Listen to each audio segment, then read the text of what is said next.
Notice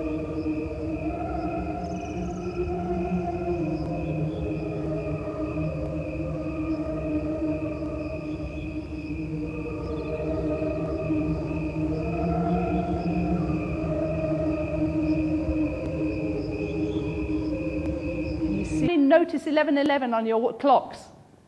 How many of you notice 3:33? How many of you think we're crazy? There is a whole website on 11:11.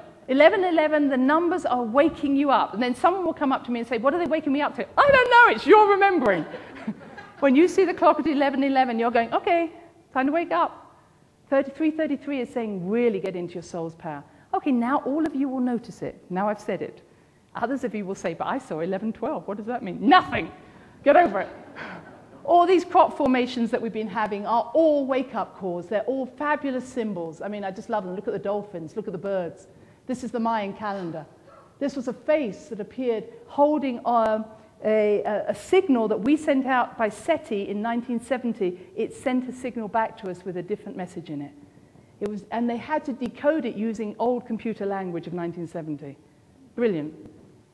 You know, you can tell me that somebody's making them. I don't care who's making them, but somebody's doing it really brilliantly. And nobody's ever seen anybody make any of these. They appear, I might say, just in half an hour, even less than that. So they take a little bit longer. The holographic universe is always there. When someone says, oh, we've just discovered something, no.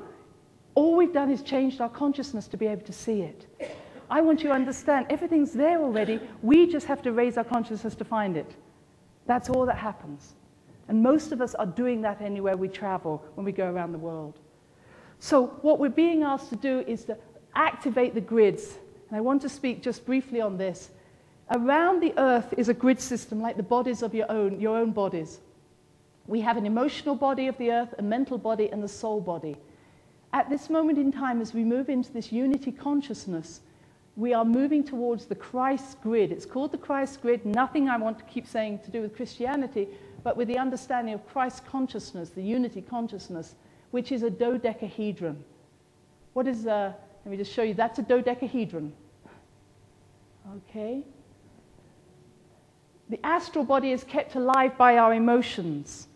The belief systems keep alive our mental body. And our joyfulness and non-judgment keep alive the soul body. How do we waken up the soul body? It's finding a place of innocence, non-judgment, non-attachment. However, and moving to places where we actually go to pilgrimages, sacred sites. We get in touch with what they call the crystal stones. Many crystals are appearing at this time. The songs and the animals.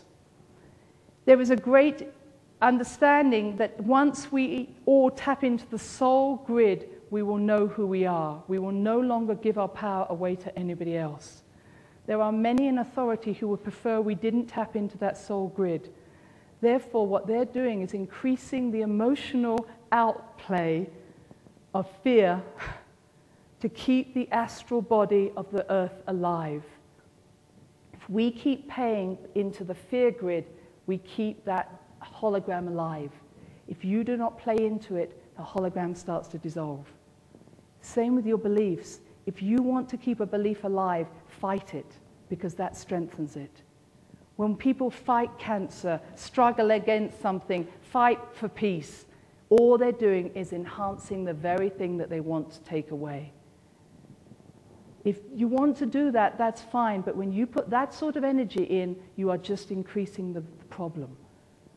What you're wanting to do is find a way of connecting to your soul grid, which is a place where you do not need to judge. You do not need to create elite groups. You do not need to fight. But you come from a place of where you want to be. Be the change you want to bring to the world. If you're telling me about peace and you're angry at your brother, start with your brother first. Do not charge around the world trying to bring peace. Start with yourself. If you talk about love, I want to hear what you do to love yourself. Don't tell me you're unconditionally loving and then fight over something. Find what it means to be unconditionally loving, which means acceptance of all. And understand that the messages are out there. The Popol Vuh, it's the Mayan wisdom, said the truth is hidden from the searcher and the seeker.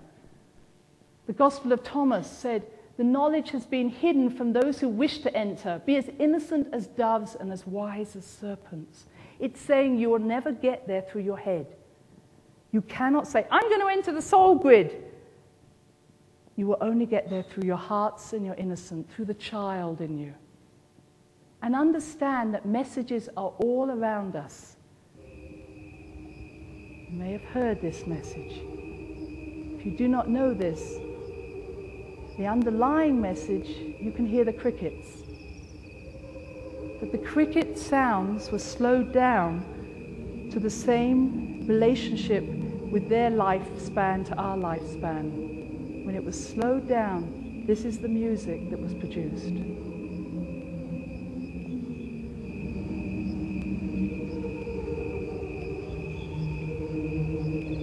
There is no orchestra, no other sounds except the crickets.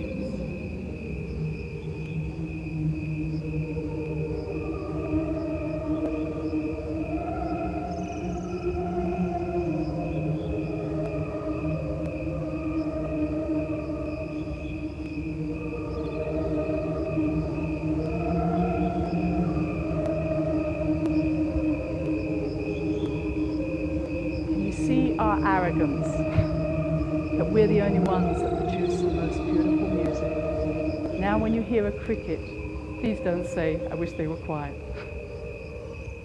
Understand that the birds and the bees and the trees are communicating in ways far outside our hearing, with our ears, our eyes. It's only we can hear it through our hearts and through our deepest consciousness. And so I can't...